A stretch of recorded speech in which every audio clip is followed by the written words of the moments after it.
faded as she gained experience with white American feminists.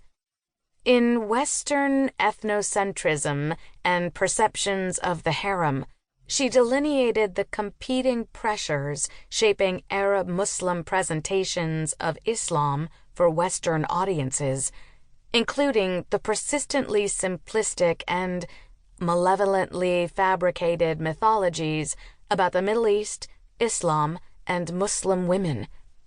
She found herself obliged to devote much time and energy, not only to correcting obvious errors, but to addressing fundamental attitudes. To be freely critical of our own societies in an environment already so negatively primed against us would be, she contended, an act of complicity with widespread racism. And yet, the Middle Eastern Muslim patriarchy, like its American Christian counterpart, needed smashing. Women and Gender in Islam, written as the Cold War was winding down and U.S. intervention in the Middle East was ramping up, can be heard as a long-form response to that NWSA panel by a scholar simultaneously conscious of Americans' hostile ignorance about Muslims and worried about Arab feminists' fate given the religious revival movements of the long 1980s. Her book, ambitious in scope and eclectic in method, is more about ideas than about realities, focusing on the discourses on women and gender, instead of the material conditions of women in the different periods of Middle Eastern Arab history. It has 3 parts. In Part 1, she briefly assesses women, sexuality, and patriarchy in the ancient world.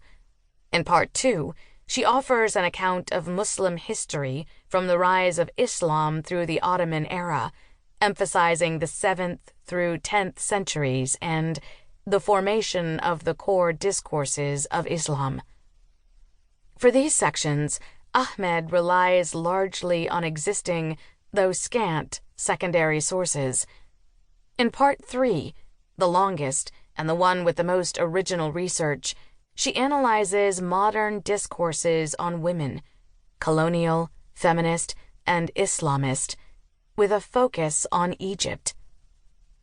In an article published in the flagship feminist journal Signs in the mid-'80s, Ahmed had laid out her case against facile assertions that Islam accords women a status unsurpassed in other cultures and religion, and that unquestionably in its own day it improved the condition of women. Chronicling key developments in early Muslim history, which she elaborated further in a chapter for a landmark anthology on women in Middle Eastern history, she detailed shrinking spheres of autonomy for women, especially, but not only as regards marriage and sexuality.